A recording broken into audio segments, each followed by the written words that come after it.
Torch you up and shit too. What's up, everybody? Welcome to another episode of Between Two Heads. My name is Jameson, Welbourn. As always, I'm joined by my co-host, Addison, DeMoura. What's up, guys? And today is a very special episode. We have Lorenzo and Jay. Lorenzo from Amberjack Solventless and Jay of Amberjack Organics. What's up, guys? Thanks so much for coming on. Hey, how's it going? Thanks for having us. Good, man. Good. Where are you guys joining us from? Riverside, California. So, right on. So, Lorenzo, I'm going to start with you. I know you guys work closely together and have known each other for a long time, but got to start somewhere. So, before we go into Amberjack Organics and Amberjack Solventless, how you guys work together and what you guys are working on right now, want to learn a little bit more about your humble beginnings. So, why don't you tell us a little bit about where you're from and where you grew up? I'm basically from Riverside County, but grew up in LA, moved out here at an early age and stayed out here. We're from a small town, it's actually east of Riverside, and that's where me and him kind of met each other, but we went to high school out there with each other and everything. And that's where I grew up.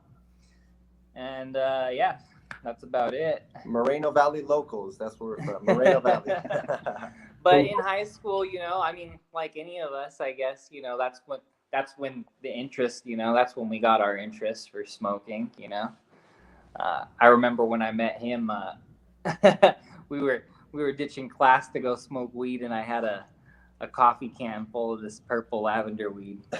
And like till this day, that's what he remembers, like that's how we met. That's What was your first experience with cannabis, Lorenzo? Like, was it prior to that experience with the lavender? Yeah, it had been prior to that. And, actually I had started smoking because when I was growing up, I had a lot of stomach issues. And I had a friend telling me like, hey, you should, try this. It's going to help, So when I did, and realized like this helps me eat and it's awesome. Just everything about it. I loved everything about it. I don't know. That's kind of what got me into it more than anything, What age was that you had that friend who gave you that suggestion to use the plant? I was like 13, 14. Yeah. And then we actually we kind of dived into the whole back in 2000, I think 10, the whole med card scene and all of that.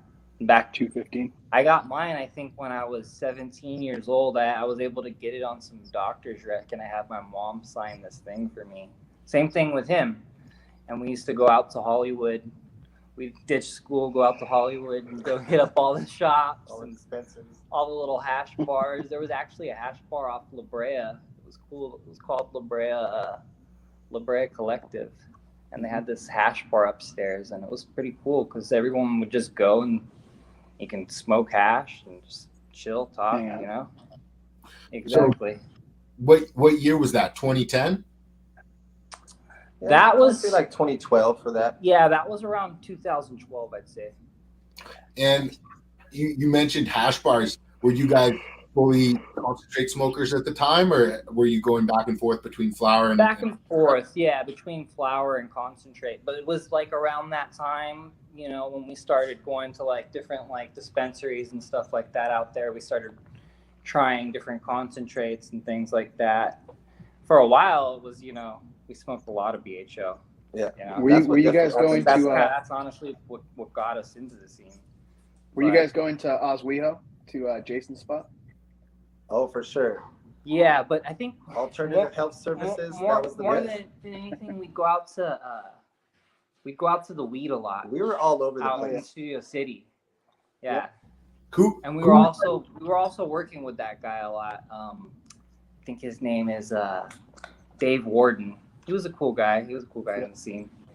Yeah, a lot of those original that's kind of guys where we got our start. Yeah, a lot of those original guys, they either sold their license or went in harder into another brand. But there's quite a bit that are kind of still around from what was it called? The original 90 dispensaries or something. They had some weird name I couldn't remember. But Yeah, yeah, and Pre ISO. That's what it Pre was. ICOs, that's what they were. Yeah, the pre Yes, ICO I show. remember those days. Those were the fun days. You know what I mean? That's when we Dude, were that's actually that's getting in. yeah. That Go was when ahead, you could sorry just about grow that. weed and take it in and sell it, and just get paid cash and be like, all right, thanks, have a good day. That was kind of where we started with our hustle. You know, we started seeing that we can go in and be a vendor at these places. You know, so we started figuring that out. You know, and then we would meet people up north and do all that kind of stuff, and come back down to the dispensaries down in SoCal, and just go, you know, hustle out there. That was kind of our main thing for a while there. Nice. So Jay, you were raised same place as Lorenzo. What was Moreno Valley local, baby? Moreno Valley? What was growing up like for you? Like, what was childhood like for you prior to connecting with Lorenzo? Oh, it was the same thing, you know, just trying to hustle around, finding like where the good weed was around the city.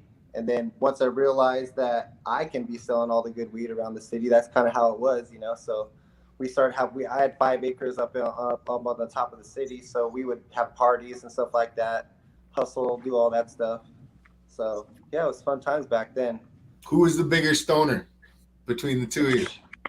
I would have to say this guy, because I swear to God, we would go to the dispensaries out there, and I would, you know, buy my measly quarter or something like that. He'd go find the best, you know, cheese, AK, you know, whatever was out there, and buy 4 or 5 ounces of it, you know.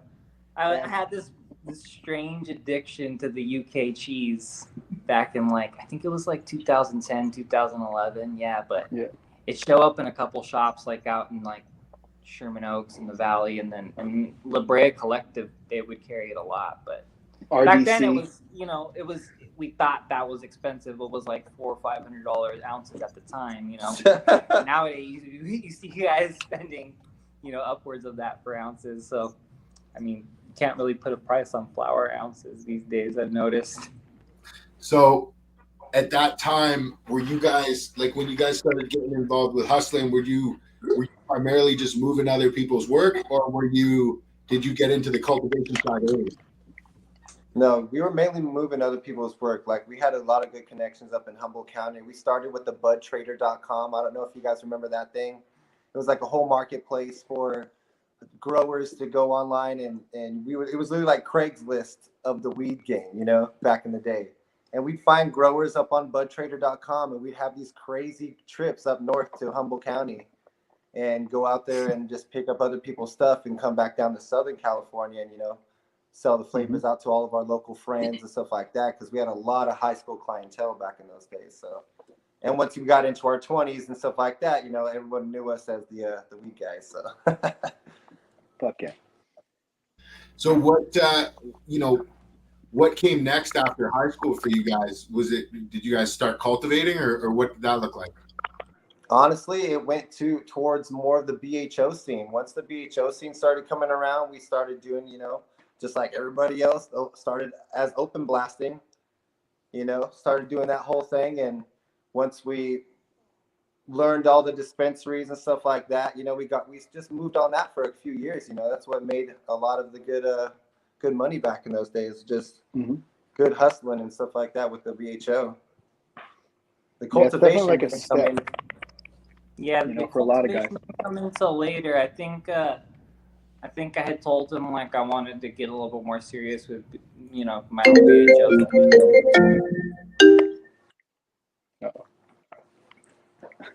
And I had this. I actually had a Healing Alchemist come do a little small consult, and I bought a unit from him. It was a 10-pound unit, and that's what kind of got me started. After a while making BHO, I still liked it. I liked what I was doing, but I started smoking solventless more and more. And I kind of just wanted to push away from BHO. I was scared because at the time that was all I knew. That was all I knew working with. But solventless fascinated me more than anything. Just smoking it, looking at it.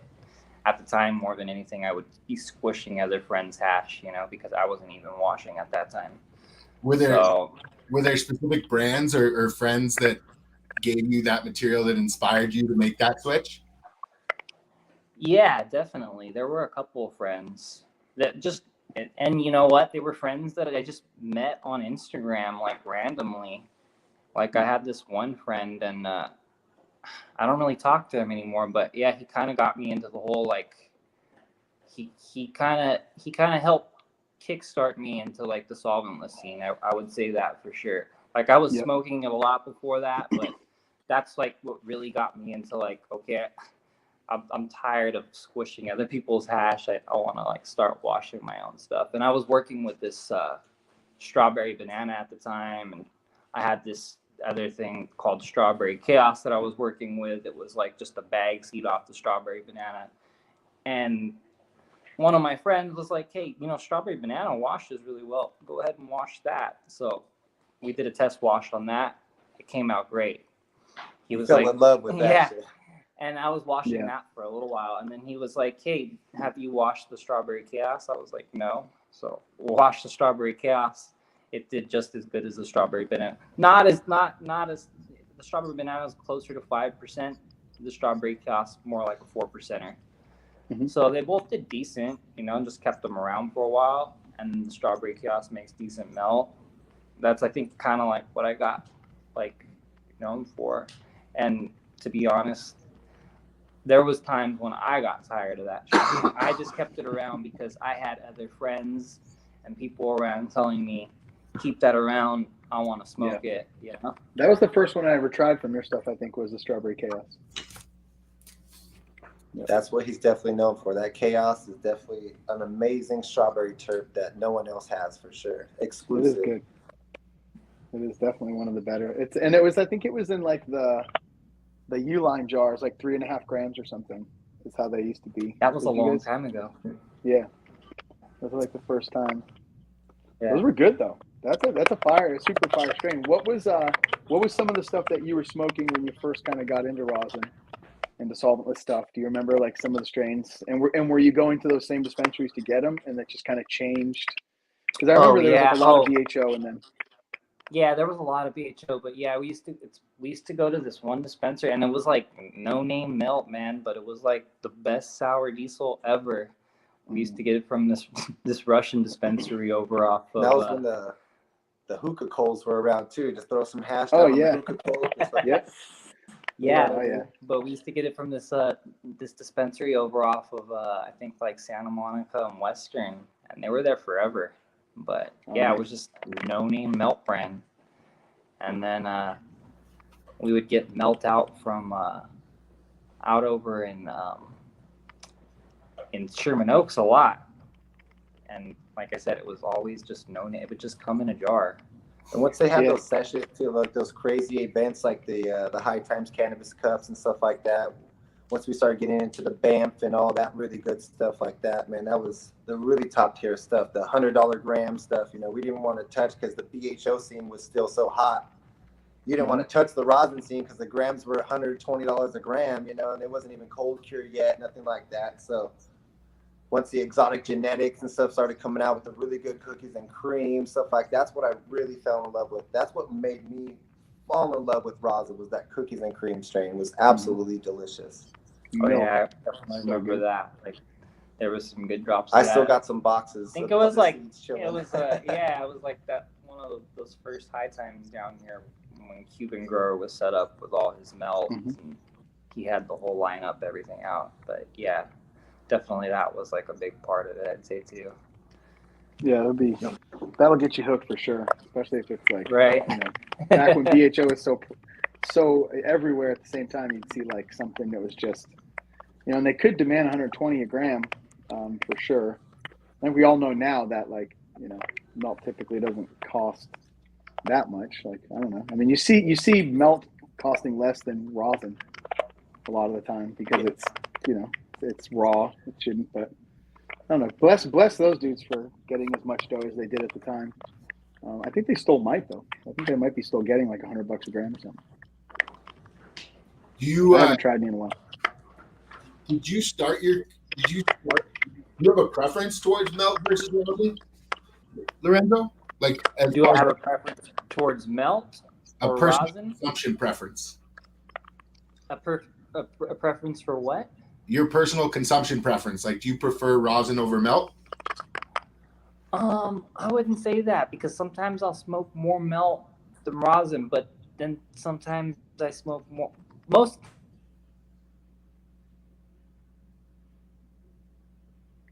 Uh-oh. Rosin and I'll smoke more melt. Sorry, Yeah, I was just saying, some weeks I'll go smoking more rosin. Sometimes I'll go smoking more melt. But I don't really just smoke like both together. It's one or the other. I don't know. That's just the way I am. Interesting. But, What about you? I am strictly cold cure. I am all about on the go all the time. So I just need to throw a dab into the Puffco, throw a dab into the dabber. Let's go. Everyone likes the fresh press, the melt, all that stuff. I don't like the work. Let's just the final product. Let's go. You know. Convenience, yeah. Convenience. Rosin pods, live resin pods, stuff like that. You know, I'm still into that stuff. Yeah, I think everyone wants to see cold cure kind of because it, you know, just by the time it gets to the third person, if it was fresh press, it wouldn't be. So cold cure, they kind of don't got to worry about that. I just love the terps come out so amazing once it's homogenized and whipped up and ready to go. You know, like I love the taste of the fresh press, but I think cold cure is the best way to go. It's interesting you guys say that because you're in like the mecca of fresh press. I consider Southern California to be like the mecca of people who demand fresh press. Do you see that popularity continuing to rise, or do you think fresh press is falling off? We're totally losing.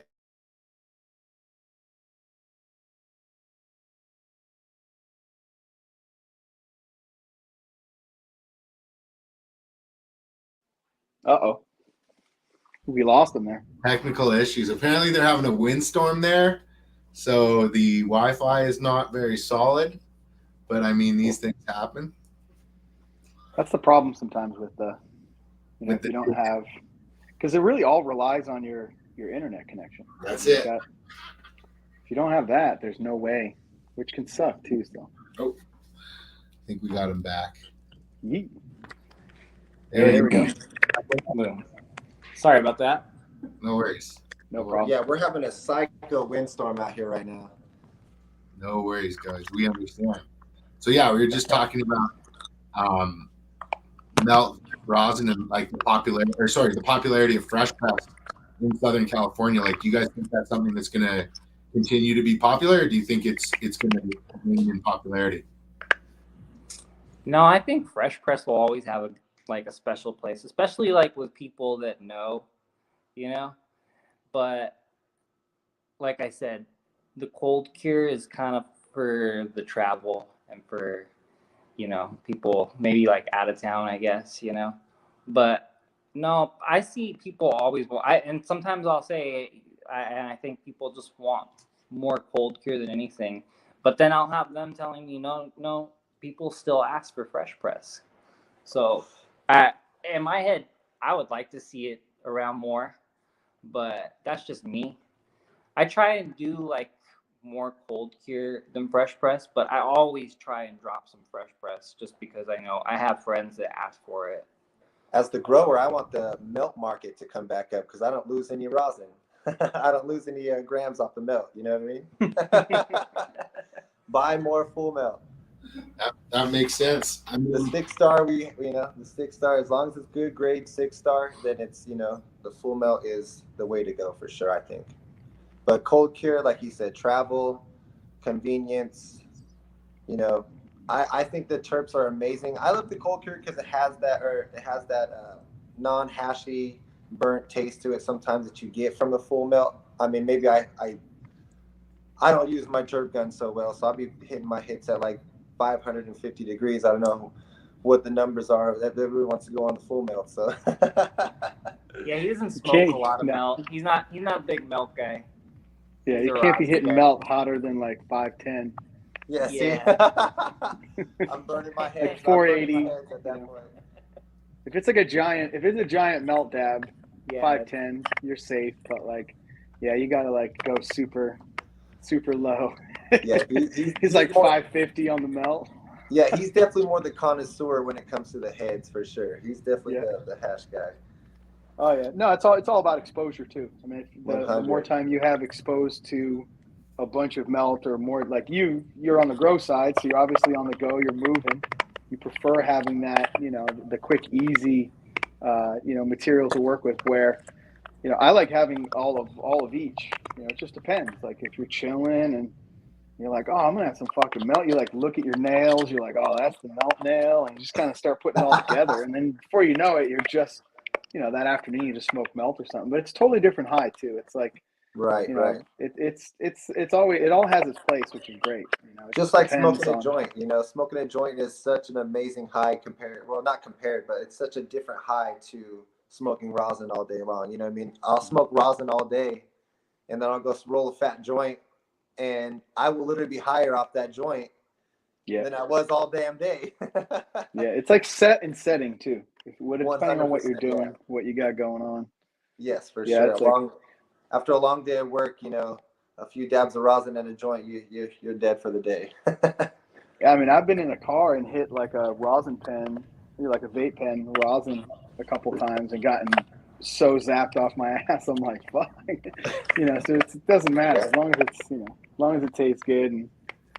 But I don't know. I'm starting to think that you have to cough to actually get like the best high. It's like the secret to like, because you could kind of get this asphyxiation high as well. You're like, oh shit. So yeah, like steam truck, super giant rip, like what Jameson does right here. Like one of these, you take one of these massive ass rips, your brain shuts off for a second, like a tear runs down your eye. That makes everyone else feel uncomfortable.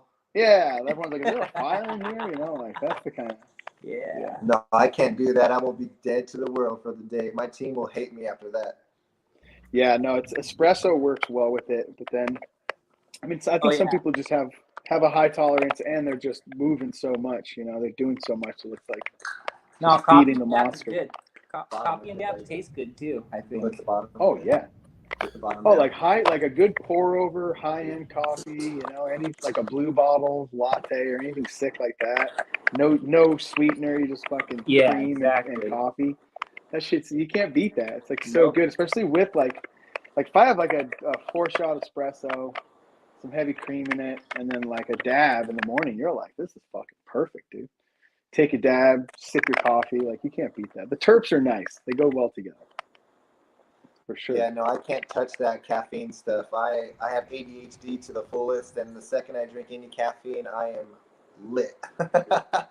Yeah, I like that. So the THC definitely balances me out. Like that's what's made me grow into loving marijuana so much, is because I've had ADHD my whole life. I was stuck on Ritalin literally since I was 8 years old. And once I got off that, I didn't have nothing to counteract anything. So once I got into the THC, it definitely made me like love it more than just getting high, because it keeps me balanced more than anything. Yeah. Because if not, I will focus his head off, Oh no, we know. Believe me. So I want to ask Lorenzo, were you working with dry material before you worked with fresh frozen, or were your first washes with fresh frozen? Was I working with dry material before I was working with fresh frozen? Like BHO days you're talking about? No, in the wash barrel. Oh no, yeah, I've always washed fresh frozen material. When I first started washing, I tried just to see how it went. I just tried some dry and never ever did that again. That was like, I think I did one wash of some strawberry banana dry flower. I was like, it was a good yield, but just not what I wanted, Yeah, it sounds like you really came in. Wash dry material, you're pulling a lot more stuff than like you are with fresh frozen actually. Not a particulate and other shit.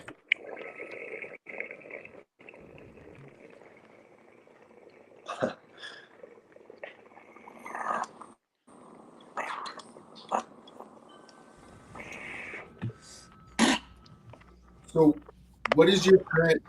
What's your current look like now? What was that? What's your current lab look like? What's your current look like?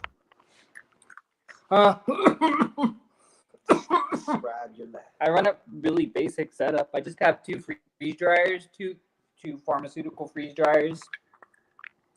I have my press in the same room. Yeah, and I use brutes, just like 44-gallon brutes. I use during a wash. I use 2 44-gallon brutes usually, and then probably for my catch I'm using like 20 gallons. So either 1 20-gallon and then another 20-gallon for drain. So just very simple, and I just always washed by myself and just kept it like that. You're washing naked. You're not using cubes or anything like that. So it depends on the material. I do a lot. Most of what I do is naked wash, but going back to like the strawberry chaos, that there's a lot of hairs and it's like looser material. So that one I use. I love the bags too. I use Zip Pros from Rosin. From Aqua Labs. Oh, okay. So they're great bags. Just they have like a small bag and then a large bag. The cubes work great too from ice extract equipment, but that's just what he's local, and that's what I've always used if I do use a bag. But other than that, I just use like 44-gallon, just naked wash. Yeah. You'll catch a cold in there too. It's like 25 degrees. It's pretty cold. Is there a reason you're keeping it that cold? Like that's colder than No, I was totally over exaggerating. My cold room stays anywhere from 37 to 39 degrees. It's not that cold. I'm not air drying hash. Respect to those guys though, because a lot of work goes into that. And how long are my washes? Yeah.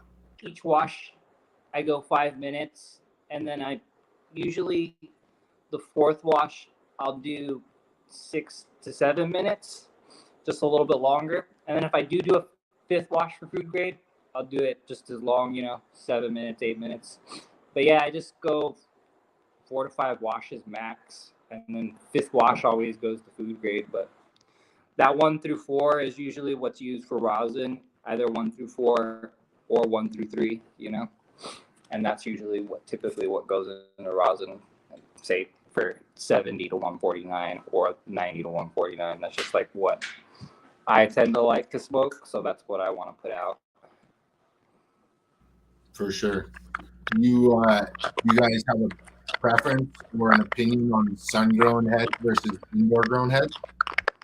No, honestly, if it's done right, I've seen outdoor that was possibly better, or you couldn't tell the difference, And a lot of that outdoor that sun-grown that I'm talking about comes from up north. But I mean, there's great sun-grown down here. But if you have like a really nice greenhouse setup down here, you can get away with it.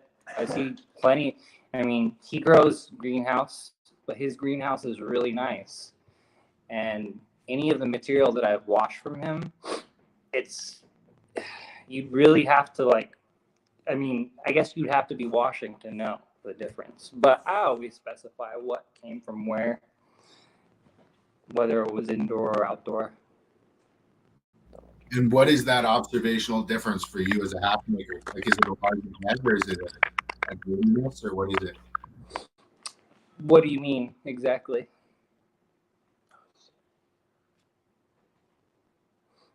You mentioned that as a hash maker, you can see the difference between indoor and outdoor. Is there something that you can comment to that?